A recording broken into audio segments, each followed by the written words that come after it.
3월 15일 화요일 사순절 12번째 날 새벽 기도회를 하나님께 올려드리겠습니다. 기도하겠습니다. 하나님 감사합니다.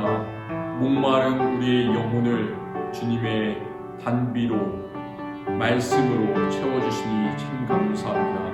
이 아침에 우리가 일어나는 것도 주님의 은혜이고 예배하는 것도 주님의 은혜입니다. 모든 것 주님의 은혜 안에서 살아가니 감사합니다. 이 시간에 말씀으로 넘치게 하여 주셔서 우리를 변화시켜 주옵소서. 예수님 이름으로 기도드립니다. 아멘.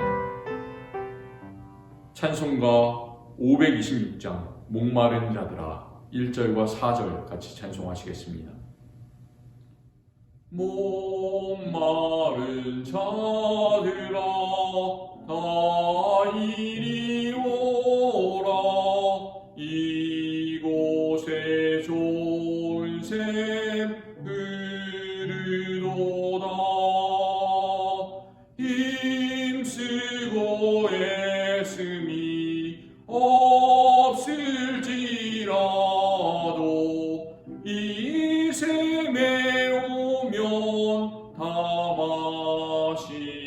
마시겠네.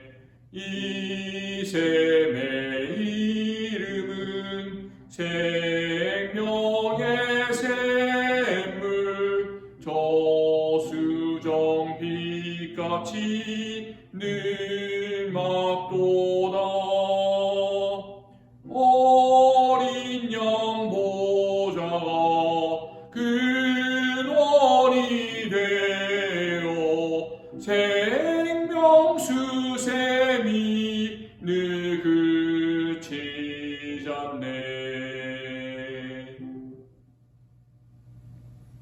오늘 하나님께서 우리에게 주신 말씀은 요한복음 4장 11절부터 15절까지의 말씀입니다.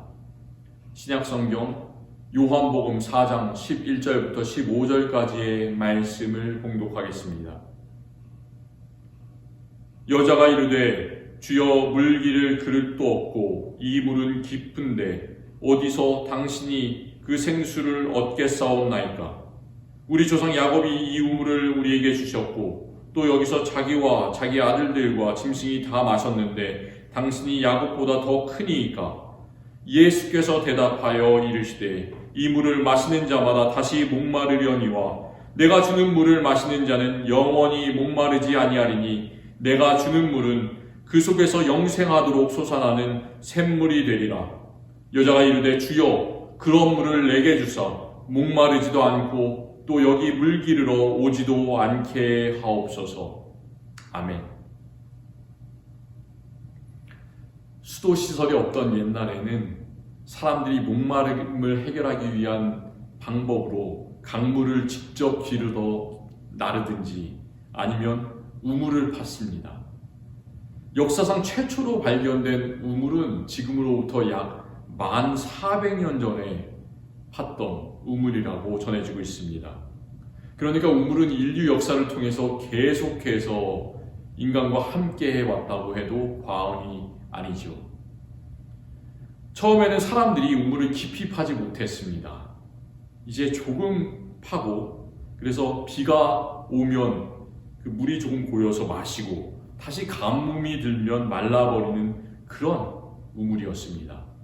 그래도 조금씩 기술이 발달하면서 사람들은 조금씩 더욱더 깊이 우물을 파기 시작했습니다.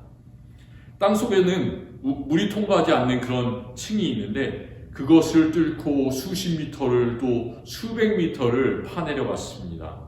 그래서 큰 물줄기가 흐르는 땅 밑바닥까지 우물을 파서 비가 오든지 비가 오지 않든지 사시사철 마실 수 있는 그런 우물을 얻게 되었습니다.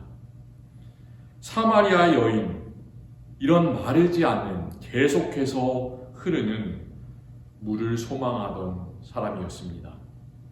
그 여인은 예수님께서 그 물을 마시는 자는 영원히 목마르지 아니하리니 내가 주는 물은 그 속에서 영생하도록 솟아나는 샘물이 되리라. 이렇게 말씀하셨을 때 예수님께 그런 물을 좀 달라고 부탁했습니다. 하지만 그 여인이 진정으로 바라던 그 물은 우리가 눈으로 볼 수 있는 마시는 물이 아니라 정말로 예수님께서 말씀하시던 영적인 물, 영생하도록 솟아나는 그런 샘물이었습니다.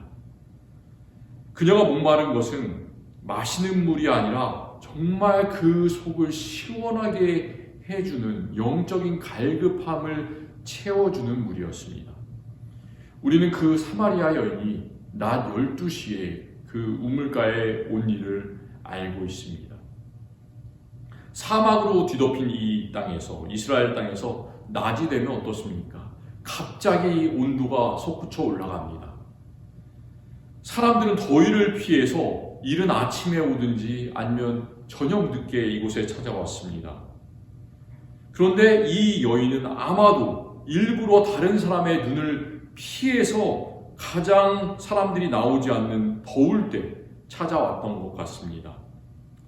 아마도 그녀는 자기의 얼굴을 보고 옆에서 비웃는 사람들이 싫었겠죠. 또 자신을 보고 무관심하게 지나쳐버리는 그 사람들도 싫었을 것 같습니다. 이 여인은 스스로 사람들과의 관계를 완전히 닫아버렸습니다. 스스로 우물을 막아버렸습니다. 그런데 사실은 자신이 그 관계를 막은 것이 아니라 그동안 다른 사람들에게 받았던 많은 상처들과 조롱들이 그를 점점점 작아지게 만들었습니다. 이 여인이 바랬던 우물은 바로 다른 사람들과의 관계의 회복이었습니다. 수십 년간 막혀있던 그 마음이 뚫리는 경험, 그것을 이 사람은 바랬습니다. 조용히 숨어 살아야만 하는 그 두려움이 끝나기를 그는 바랬습니다. 이제 예수님께서 오셔서 물을 좀 달라 이렇게 말씀하셨을 때 그녀는 이렇게 대답하고 있습니다. 당신은 유대인으로서 어찌하여 사마리아 여자인 나에게 물을 달라 하나이까? 당시의 유대인들은 사마리아인들과 만나지 않으려고 했습니다. 상종을 하지 않았습니다. 그렇기 때문에 유대인인 예수님께서 말을 거시는 것이 단지 이상하게 생각되었을 수도 있습니다.